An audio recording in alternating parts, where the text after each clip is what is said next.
இயேசு கிறிஸ்துடைய இனிதான நாமத்தில் யாவரையும் வாழ்த்துகிறேன், வரவேற்கிறேன். எத்தனையோ வாக்கியத்தை கிருபையாக வாங்கி தந்திருக்கிறார். இந்த கிருபையை அனைத்தும் கண்ணோடு நன்றி சொல்லலாமா? நல்ல தகப்பனை மாலை வேலைக்கா சமூகத்துக்கு நன்றி ராஜா. எத்தனையோ பேர் வாக்கியத்தையும் கிருபையும் வாங்கி தந்தீங்கப்பா. இந்த கிருபைக்கு நன்றி சுவாமி. அடியை மகிழ்ச்சி வெளிப்படுங்க. அது போனதுக்கு ஆறுதலான வார்த்தை நீங்க கொடுக்கப்பா. நீங்க பேசுங்க. இயேசு நாமத்தில் நீங்க நல்ல விதாவே. ஆமென். ஹல்லேலூயா. ஆண்டவராகிய இயேசு கிறிஸ்துவின் நாமத்தில் யாவரையும் வாழ்த்துகிறேன், வரவேற்கிறேன். கிட்டத்தட்ட 43 நாள் 44 நாள் ஆச்சு. இன்னைக்கு ஆரம்பிச்சு 44 நாளும் ஒழிஞ்சிருக்கிறேன். ஒவ்வொரு நாளும் ஒரு ஊர் தான். எத்தனையோ தொழில் உண்டு, எத்தனையோ சில காரியங்கள் உண்டு. நான் வியாபாரி தான், ஊழியர் அல்ல. நம்ம தொழில் எவ்வளவோ இருந்தாலும் சரி, பாரம் தரிசனம் இல்லை. ஆண்டவர் நாமும் உயர்த்தப்படணும். இதோட நாமும் உயர்த்தப்பட இதுதான் ஒரு காரியம், சிந்தனைகள் எல்லாம். கொஞ்ச நாளைக்கு முன்னால 2 டேஸ் பிறகுதான் இறுதிய குணம் சொல்லி விக்ரம்சிங்க பக்கத்தில் போடுவாரு. அவங்களுக்கு பேர் தான் ஆர்சி. இரவு 12 மணி, இரவு 12 மணியிலிருந்து 1 மணி வரைக்கும் செய்தி. பயங்கரமான கூட்டம், இவ்வளவு நெடுமிஷின் நேரத்தில் கூட்டம். ஹல்லேலூயா. ஆண்டவரை தேடி எப்படியாவது விடுதலை கிடைக்குமா அப்படின்னு வந்திருக்காங்க. 1 மணி இருக்கும் கூட்டம் முடியும் போது ஒரு அம்மா, அவங்க சிஎஸ்ஐக்காரங்க, நான் திருநெல்வேலியில் லேசிக்கிட்டே இருக்கல, ஆனால் லேசிக்கிட்டு பேசுறாங்க. தெரிஞ்ச உடனே வார்த்தை கேட்கறன்னு வந்தாங்க.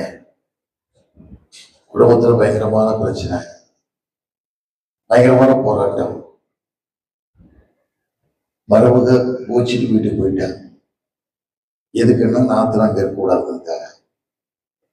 நாத்துலாம் இந்த இடத்த கட்டி கொடுத்துருக்கு, ஏதோ விருந்து வந்திருக்காங்க, ஏன் வரணும்ன்றதுக்காக. யார் இன்னைக்கு மோசமான வாழ்க்கை வாழ்றாங்கன்னா கிறிஸ்தவம், வேற யாரும் இல்லை. மற்றவங்களாம் மனசாட்சி பயப்படுறாங்க, கடவுளுக்கு பயப்படுறாங்க, கடவுள் நினைக்காங்க. நம்ம ஆட்களை எதுவும் நினைக்கல. 110 நகை போடியா, 110 சவரன் போடியா, 120 சவரன் போடியா, கார் வாங்கி தரியா, இதைத்தான் சீர்வரிசைக்கும் சிலதான் கிறிஸ்தவ மார்க்கெட் ஓடிக்கிட்டு இருக்காங்க. அந்த அம்மாவுக்கு ரொம்ப போராட்டத்தோட வந்து கண்ணீரோட அழுதுகை பார்க்கணும். தாங்க முடியாத அழுக,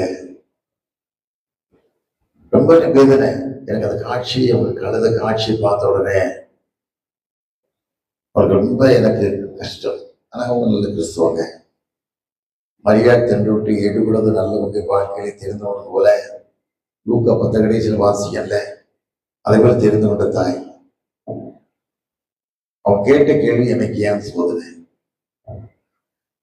எனக்கே அந்த கஷ்டம், எனக்கே அந்த வேதனை. அவன் கேட்ட ஒரே காரியம் இதுதான். ரொம்ப வேதனை, நினைச்சே பார்க்க முடியல.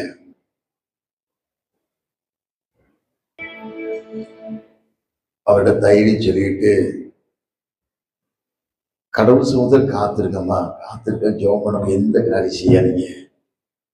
கர்த்தர் நல்லவர், பரிசுத்தம் உள்ளவர். வாழ்க்கையில் விரும்புவதுதான் பரிசுத்தான் விரும்புகிற, வேற எதையும் விரும்பல. மாய்மாலமான வாழ்க்கை விரும்பல. நிறைய பேர் மாய்மாலமான வாழ்க்கை, தோத்திரம் வாங்க, ஆத்திரம் தான். உண்மையா வாழ்றதில்லை. நிறைய பேர் வாழ்க்கை உண்மை இல்லை.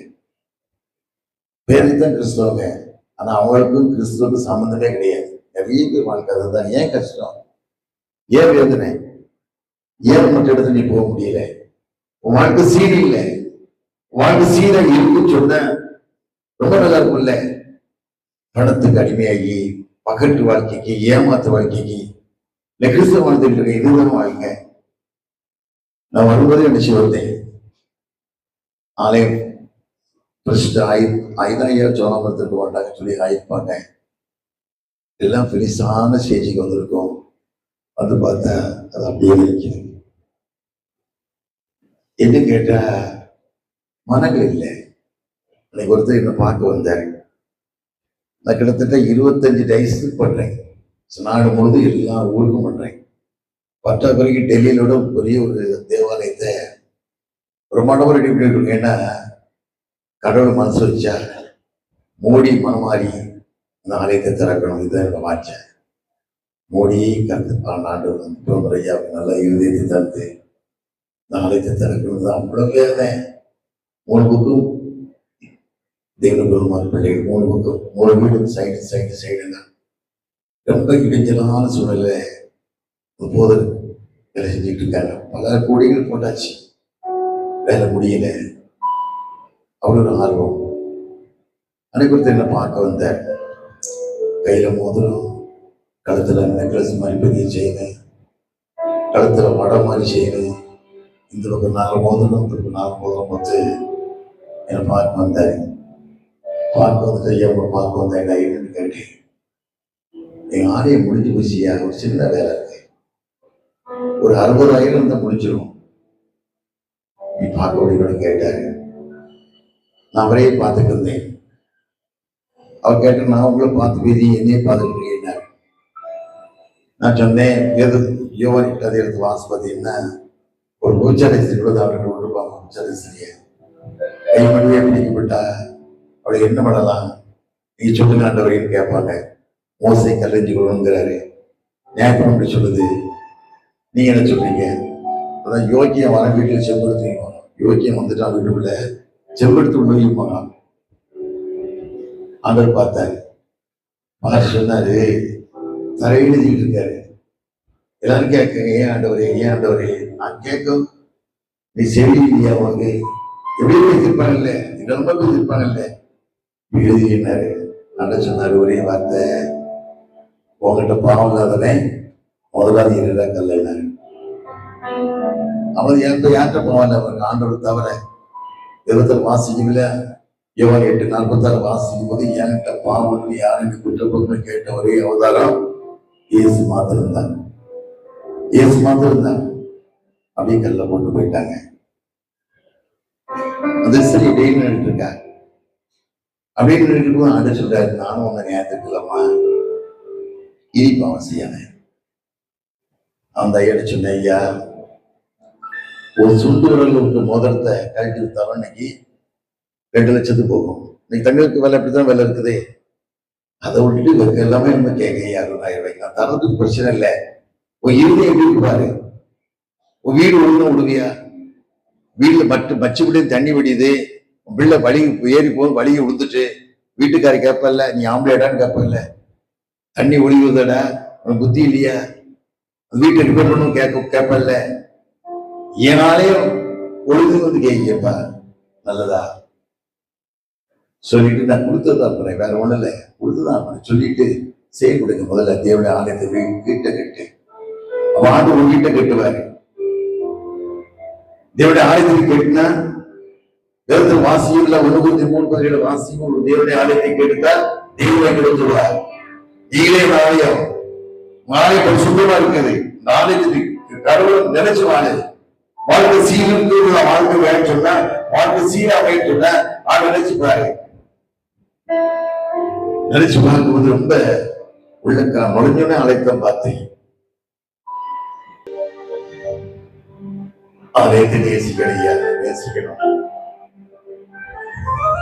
தைத்தோட்டம் சொல்லி நாகர்கோயில்ல, அதாவது மாதாண்ட பக்கத்துல உள்ள போனோம். ஃபுல்லா மலையாளிஸ் தான், தமிழ் சர்வீஸ். அங்க ஒரு மலையாள அம்மா நாளைக்கு செஞ்ச வேலையை சொல்லணும், எனக்கு ரொம்ப ரொம்ப சந்தோஷம். தைத்தோட்டத்தை முடிச்சுட்டு இளஞ்சரியின் பக்கத்துல கரை மாவட்ட பிஷப் வந்து நாளைக்கு வந்தாங்க. அங்கேயும் போனேன். அங்கேயும் போய் கூலி, அதாவது ரப்பத்தோட்டத்தை வேலை செய்யற பிள்ளைகள்லாம், ரப்பத்தோட்டம் தான் ஜாஸ்தி. அந்த பிள்ளைகள்லாம் பார்த்த வேலையை பார்த்த உடனே எனக்கு அவ்வளவு சந்தோஷம். தேவனுடைய ஆலயங்கிறது நமக்கு பெருசியான காரியம். போன மொதலும் திருமலாபுரம் சொல்லி சேந்தமன் பக்கத்துல ஒரு மலை கோயில், ஆர்சி கோயில் மலையில எல்லாரும் நான் ஏறி வரமாட்டேன்னு சொல்லி எல்லாரும் சந்தேகம். படி கிடையாது. ஃபாதர் சொன்னாங்க, ஏன் நீங்க வந்துருவீங்களான்னு கேட்டாங்க. நான் வந்துருவேன். ஆனா எனக்கு மெய்க்காவலர் போல நான் 6-7 பேர், இந்த பக்கம் 3 பேர், இந்த பக்கம் 3 பேர், அதை நான் செங்குத்த மலையில் ஏறணும். அப்படிதான் போயிட்டேன். போன உடனே மலை முழுதும் மக்கள் 10,000 பேருக்கு வந்திருப்பாங்க. பயங்கரமான கூட்டம். 12:30 மணிக்கு தான் எனக்கு செய்தி கையில கொடுத்தாங்க. உங்க விருப்பம் எவ்வளவு நேரம் பேசுங்கன்ட்டார். பேசி முடிச்ச உடனே 1:30 மணி இருக்கும். ஃபாதரை கேட்டேன், ஐயா டைம் ஆயிடுச்சு கேட்டேன். இல்லையா நீங்க பேசுங்க, மக்கள் ரொம்ப ஆர்வமா இருக்காங்க, பேசுங்க. எனக்கு ரொம்ப ஆர்வம் என்னன்னு கேட்டா, இந்த மக்கள் யாரை தேடி வந்திருக்காங்க? மரியம்மாவை தேடி வந்திருக்காங்க. அவங்களுக்கு தெரியாது. ஏன் தெரியலன்னா, மரியம்மா வந்து அவங்க நம்மளை உருவாக்கி அவங்க நினைச்சு வந்திருக்காங்க. நான் சொன்ன ஒரே வார்த்தை, மரியா வந்து புண்ணியமான பாத்திரம், தேவனால் தெரிந்து கொள்ளப்பட்ட பாத்திரம். இயேசு இந்த உடம்புல வரணுங்கிறது தான் ஆண்டவர் தேர்ந்தெடுக்கப்பட்ட பாத்திரம். ஆண்டவர் தான் நல்லவர், கர்த்தர் தான் நல்லவர், அவர் தான் நடத்த முடியும். ஒரே வந்து சொன்னேன், மலைக்கு எத்தனை மலைக்கு ஏறிப்போ, எந்த மலைக்கு ஏறி போனாலும் ஒரு வழிநடத்துற ஒருத்தர் தெய்வம் ஒருத்தர் உண்டானா இயேசு மாத்திரம் தான். நானே வழி, நானே சத்தியம், நானே ஜீவன், என்னால ஒருத்தர் வர முடியாது அப்படின்னு சொன்னாங்க. எனக்கு தெரிஞ்ச ஒரு அம்மா வந்திருந்தாங்க. வந்து ரொம்ப அழுதுகிட்டே இருக்காங்க. 2 பிள்ளைகளை கையில வச்சுக்கிட்டே அழுதுகிட்டே இருக்காங்க.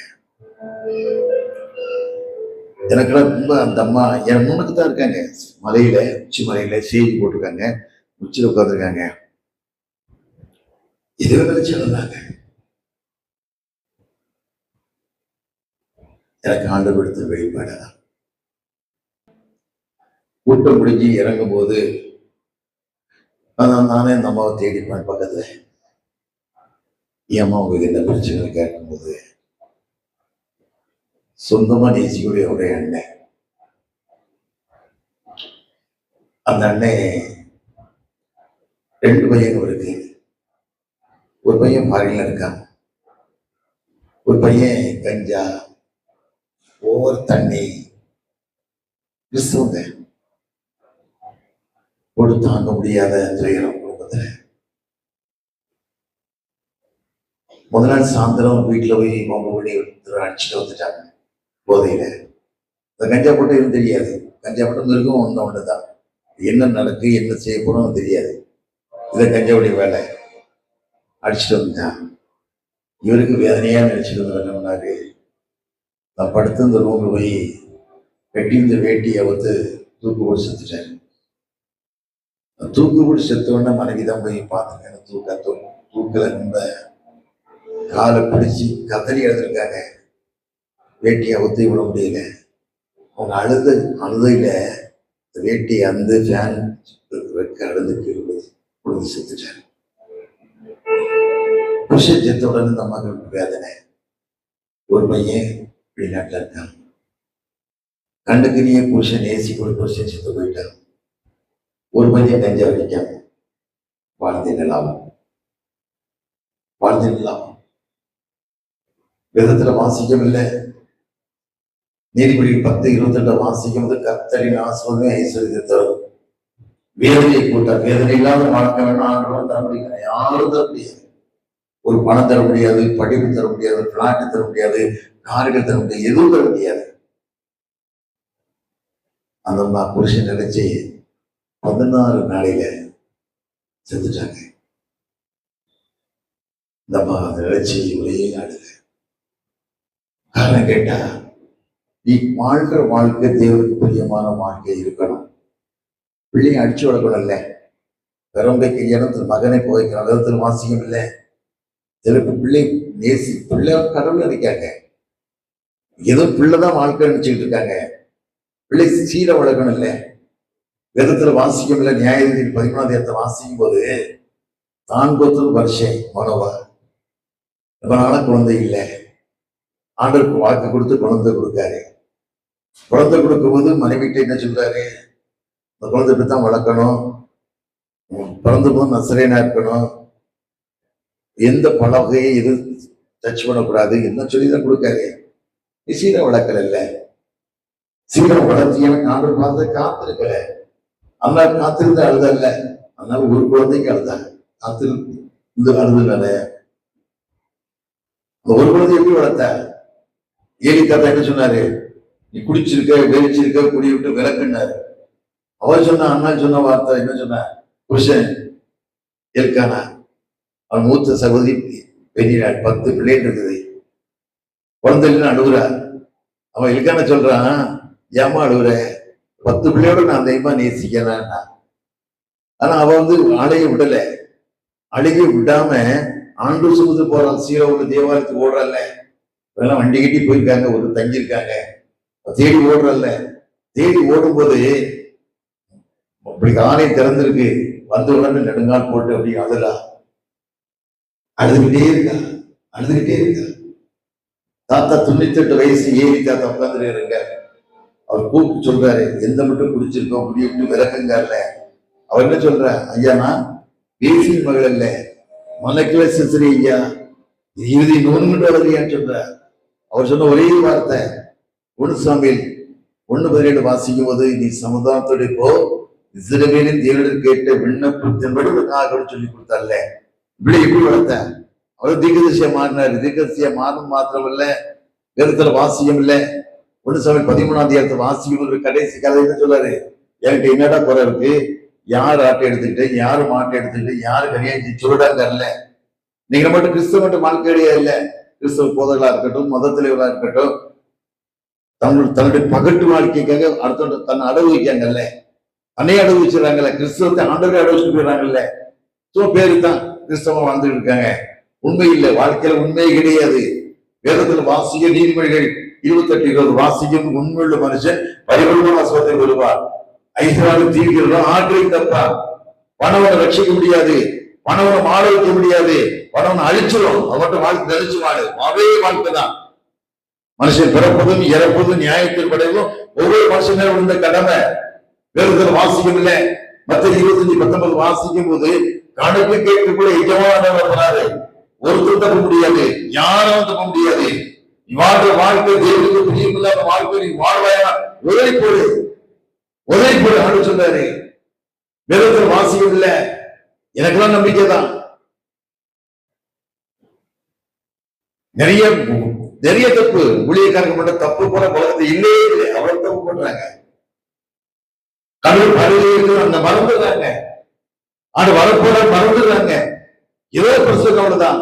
இதோ கிறிஸ்தவம் வாழ்றோம், சந்தா கழிட்ட போதும், கம்யூனியன் வாங்கிட்ட போதும், பக்கத்து போயிடலாம்னு வச்சுக்கிட்டு இருக்கலாம். வேதத்தில் வாசியம் இல்ல. 2 தீமோத்தேயு 4:7 வாசிக்கும் போது, நல்ல போராட்டத்தை போராடினேன், ஓட்டத்தை முடித்தேன், விசுவாசத்தை காத்துக்கொண்டேன், எனக்கு நீதிக்கணம் வைக்கப்பட்டது, நியாயத்தை கர்த்தர் தான் தருவாங்க சொல்லலாம். ஒரு நாள் தர மாட்டாரு. அங்கதான் எழுத்து அங்கதான் இருக்கும். ஆண்டு ரத்தத்தால் கழுவப்பட்டு தேவன் சாட்சி உள்ள வாழ்க்கை நீ வாழல அப்படின்னு சொன்ன, ஒரு மகிமுள்ள வாழ நீ வாழ்க்கை வாழன்னு சொன்ன, வாழ்க்கை செயலி போயிடும். இதுதான் காலம். இத வாழ்க்கையில அறிஞ்சி தேவனுக்கு பிரியமான வாழ்க்கை வாழு, தேவனுக்கு ஏறக்கூடிய வாழ்க்கை வாழு, ஆண்டுக்கு ஒப்பு கொடுக்கிற வாழ்க்கை வாழு, ஒரு மனப்பாடம் உள்ள வாழ்க்கை வாழு. எத்தனை மக்கள் அழிஞ்சு போறாங்க, எத்தனை மக்கள் தெய்வம் தெய்வம் சொல்லி ஏமாந்து அழிஞ்சுக்கிட்டு இருக்காங்களே. நீ அந்த மக்களுக்கு ஜெபம் பண்ணியா? மக்களுக்கு பாடப்பட்டு வாழ்ந்துகிட்டு இருக்கியா? ஒரே ஆண்டு சொன்னார்ல, வேதத்துல வாசியம் இல்லை. எளிமே 13:26 வாசிக்கும் போது நிறைய பேர் இப்படி வாழ்றாங்க, நிறைய பேர் வாழ்றாங்க. பொல்லாப்பு செய்யாத, பொல்லாப்புக்கு விலகி வாடு. தேவனுடைய சாட்சியோட எத்தனை நாட்கள் நம்ம உபவாசம் இருந்தோம், எத்தனை நாட்கள் சிலுவையை பார்த்தோம்.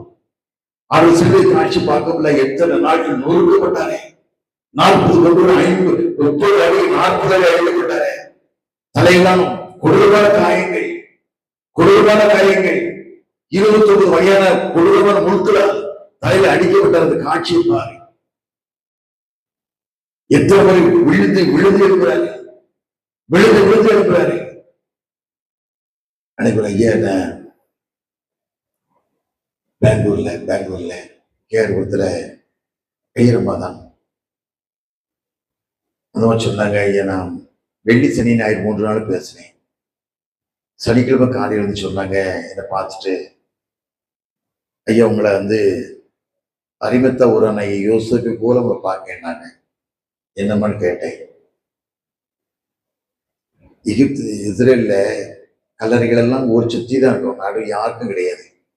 நடுவே ஒரே ஒரு கல்லறை இருந்து வச்சிருந்தது யாருக்குன்னா அரிமத்த ஊரான யோசேப்பு. அவன் ஒரு இந்த ஸ்டேட் அந்த நாட்டுடைய பார்லிமெண்ட் மெம்பர், பெரிய பணக்காரன், வசதி உடைச்சவை. அவன் தனக்கிட்டு கல்வி ஊருக்கு நடுவே வெட்டி வச்சிருந்தான். சாடு மெம்பர் வெட்டி வச்சிருந்தான். ஆண்டவர் இறந்த அடக்கம் பண்ணப்படுறதுக்கு அந்த கல்லறையை தான் கொடுத்தான். அவர் உயிரோடு கல்லாத அந்த இடம் அவன் இழந்தான். யாரும் போய் பிளாத்திட்ட பேச முடியாது, கவர்னர்கிட்ட போய் யாரும் பேச முடியாது. இவன் நேரே போய் பேசலாம். பேசி ஆண்டை கொண்டு வந்து அடக்கம் பண்ணி வச்சான். அப்படியே ஆண்டை நம்ம பார்க்க வேண்டாரு. எதுமான்னு கேட்டேன்.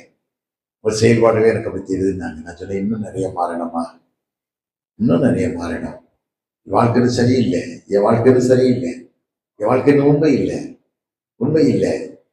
தாவீதை குறித்து ஆண்டவர் சாட்சி கொடுத்தார்ல, ஒண்ணு சாமி 1 ராஜாக்கள் 15 வாசிக்கும், தாசனாகிய தாவீதோ அப்படிப்பட்ட நல்ல உரியாவின் மனைவி பத்சேபாள் காரியத்தை தவிர மற்ற எல்லா காரியம் உண்மையை வாழ்ந்தல்ல.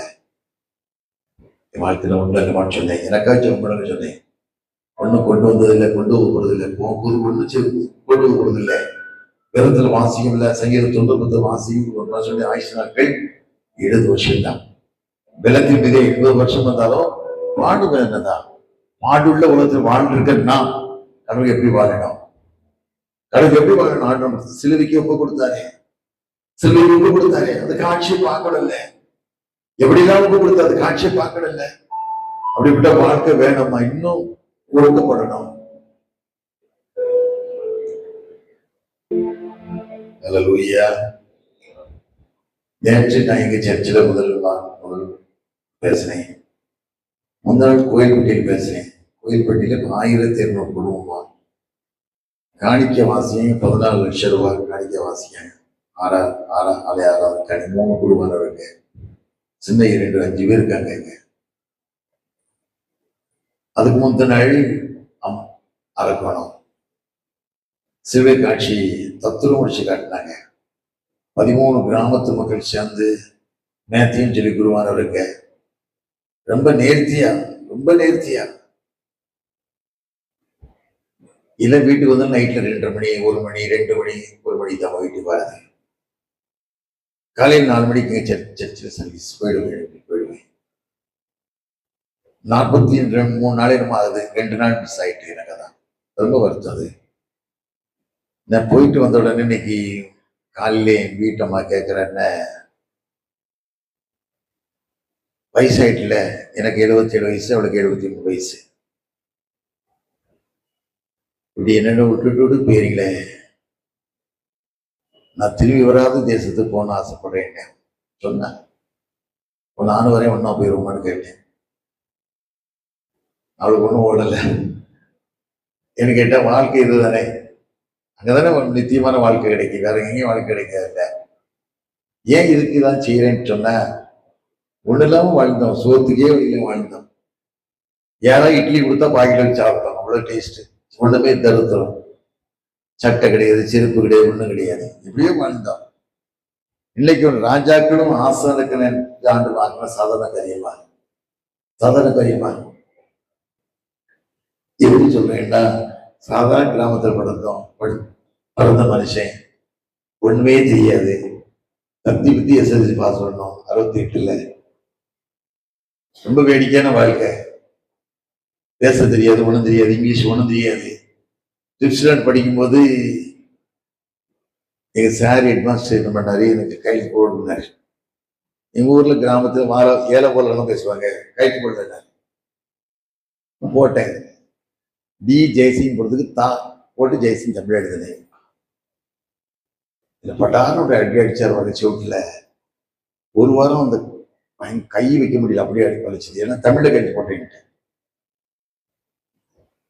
நினைச்சு பார்ப்பேன். கிராமத்துல பிறந்த மனுஷனுக்கு இப்படி ஒரு வாழ்க்கை. இப்ப நீண்ட கால இடவுலைக்கு பிறகு அவரை பார்த்து சந்திச்சேன். நான் ஒரு பென்ஸ் கார்ல போயிட்டு இருக்கேன், அவர் நடந்து போயிட்டு இருக்கார் பாவநாசத்துல ஒரு வீதியில. அவர் பார்த்தோன்னா அவர் தான் நினைச்ச உடனே காரை நிறுத்திட்டு ஓடிய கையை தொட்டு கூப்பிட்டேன். யாரையான்னாரு. ஐயா நான் ஜெயசி தெரியுமா உங்களுக்கு? இந்த வருஷத்துல 1960 நினைக்கேன், நான் ஃபிஃப்த் படிக்கும்போது எனக்கு இங்கிலீஷில் கையில் போடுறதுல அடிச்சிங்கள ஐயா, நான் இருக்கா, அதுதான் டிஎஸ் ஜெயசின்னு. அவர் அப்படியே அசந்துட்டாரு. அசந்து நீயா நீயா, எவ்வளோ ஆச்சரியம் பார்த்தீங்களா? முன்னாள் சாயந்தரம் மதுரைக்கு போறேன். என் பக்கத்துல இபிஎஸ்சியா உட்காந்துருக்கேன். தேனிக்கு நாமினேஷன் தாக்கல் பண்ண போறாங்க. பன்னீர்செல்வம் ஐயா உட்காந்துருக்கேன். மதுரை இறங்கின உடனே எனக்கு 5-6 குருவானவர் தேடி வந்தாங்க, ரிசீவ் பண்ண வந்தாங்க. அவருக்கு ஒரு கூட்டம், வேற ஒரு ஹோட்டல் போய் தங்க போனேன். அது அவருடைய ஹோட்டல். அது என்னை பார்த்த உடனே பயங்கர ஷாக் வருங்க. இந்த குருவானை பார்த்து ஜோமணி அவருடைய மனைவிகளை சொன்ன, ஐயா நீ எதை குறிச்சு கவலைப்படாதீங்க, கர்த்தரோட இருக்காரு. ஒரு வாழ்க்கை தான், உங்களுக்கு ஒன்றும் கொண்டு போறதில்லை. அவரெல்லாம் வேற எங்கேயும் போக முடியாது. நானே வழி, நானே சத்தியம், நானே ஜீவன் சொல்லிட்டாரு. ஆண்டு உலகத்துல மதம் மாற்றத்துக்கு வரல. மதம் யானைக்கு மனுஷனுக்கு இல்லை.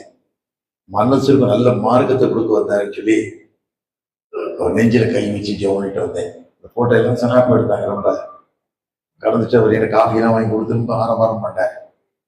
அடுத்த நாள் ரிட்டர்ன் வரேன் காலையில் மதுரை இருந்து. என்கிட்ட சீமான் உட்காந்து பக்கத்து சீட்ல. பயங்கர ஆச்சரியம். என் பேரை கேட்ட ரொம்ப ஆச்சரியம் இருக்கு. எல்லாரும் ஜெபம் பண்ணேன். ஏன் கேட்ட, நம்ம கடமை சமயம் வாய்த்தாலும் வாய்க்காட்டும் திருவசம் சொல்லணும் இல்லை, நம்மள வந்து கடமை இல்லை. அவங்களோட ராஜாக்கள் ஆண்டவரும் ஆகிட்டார் இல்லை, அவங்களோட பெரியாள் தானே. அவங்களுக்கு சந்தோஷம் வேற உலகத்துக்கு யாருக்கும் கிடையாது இல்லை. அப்படி சொன்னால விதத்துல வாசியம் இல்லை. இவன் 14 வாசிக்கும், உங்களுக்கு இருதையும் கலங்க வேண்டாம், தேவத்தில் விசுவாசமாயிருங்கள், இடத்தில் விசுவாசமாயிருங்கள், என் பிதா வீட்டில் அநேக வாசல் உண்டு. ஒரு சகோதரர் 1001 போரான்னு சொன்னார்ல, ஒரு அறிவான சந்தோஷம் யாரு ஆண்டவரும் அப்படி வேற ஒருத்தர் தர முடியாது. அது அவருக்கே தெரியும், எல்லாருக்கும் தெரியும், உலகத்தையே தெரியும். அவர்தான் ரட்சகர், உலகத்துக்கு தெரியும். ஆனா உலக வாழ்க்கைக்கு அவங்க குடிமதிப்பான வாழ்க்கைக்கு, ஏன்னா பிலாத்து சிலுவை அறைக்கு ஆண்டவர் நிக்கிறாரு. ஆண்டவர் பயங்கரமான கோலமா நிற்காரு. பிலாத்து ராசில் உட்கார்ந்துருக்கா. பிலாத்து மனைவியை சொல்லி அனுப்புறா, ஐயா நீதிமன்றம் ஒண்ணு செய்யாது ஐயா, ஆனால் நான் ரொம்ப பாடுபட்ட ஐயா, தூக்குறது ரொம்ப கஷ்டப்பட்டேன்னு சொல்லி அனுப்புறா. பிலாத்து வார்த்தை கேட்டுட்டு ஆண்டவர் அவனால் விடுதலை பண்ண முடியல. ஏன்னா தன் பகட்டு வாழ்க்கைக்காக, ஏமாத்து வாழ்க்கைக்காக. கவர்னர் போஸ்ட் எவ்வளவு பெரிய போஸ்ட், இந்த சில பேர் இழந்துட்டு போயிடுறாங்கல்ல, எவ்வளவோ சொல்லி பதை கேட்கல. தண்ணி அள்ளி மற்றவங்களா கத்ததுக்கு பங்குலன்னு மட்டும் சொல்லிட்டு போயிட்டாங்க. உடனே மனைவி விட்டு இருந்தால இல்ல, இந்த புருஷனே தேவையான சிலுவைக்கு ஓடிட்டாங்க.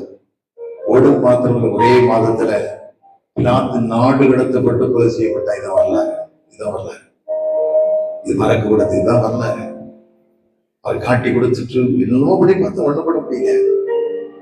விதத்துல வாசிக்கம்ல 10:26-15 வாசிக்கும் போது யூரா சொல்றான்ல, நான் அவர்களுக்கு காட்டி கொடுக்க, எனக்கு என்ன கொடுக்க போறீங்கன்னு கேட்டான். 30 வெள்ளி காசு சொன்னாங்க. 30 வெள்ளி காசு பாருங்க. அந்த மரியா கொண்டு அந்த தைலத்தை உடைச்சா தைலம் 300 விலைக்கு போயின்னு சொல்லி யூராக்காரி சொல்றா. 30 வெள்ளி காசு தான் காட்டி கொடுத்தான். காட்டி கொடுத்தவனு வாழ முடிஞ்சுதா? வேதத்துல வாசியம் இல்ல. 27 நான் வாசிக்கும் போது குற்றமில்ல ரத்தத்தை நான் காட்டி கொடுத்தனே, ஐயோ குற்ற ரத்தத்தை காட்டி கொடுத்தேன்னு சொல்லி பிரதமாசர் வேத பற்றி சொல்றா. ஓம்பாடுடா எழுதுனா சொல்றாங்க. ஆலயம் தீர்மானித்த காசு விட்டு மாண்டோடு விஷத்துட்டான். இதுதான் வாழ்க்கை. ஒவ்வொரு வருஷமும் அதே வேடக்கிழமை ராத்திரியிலே ஈவாசுடைய ஆவி கதவுது, எரிசேலில் கதறி கொண்டிருக்கிறது. குற்றமலத்தத்தை காட்டி கொடுத்தேன்னு சொல்லி கதறி இன்னைக்கு ஆண்டவரை காட்டி கொடுக்க எத்தனை கிறிஸ்தவ வாலிபர்கள், ஆண்டவரை காட்டி கொடுக்க எத்தனை மத போதகர்கள், எத்தனை பேராயர்கள் இருக்காங்க. திருச்சபை மனந்திருந்து மனவரை வாழ வைக்காது. ஆண்டவர் திருச்சபை கட்டப்படி மகனை மனுஷனாய் மாறு, புதிய மாறு. அசுத்தி ரத்தம் வீணா போகிறது.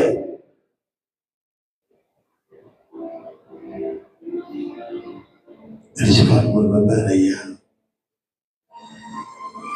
தாங்க முடியாத வேதனை சில பேர் பண்ற காரியங்களை பார்க்க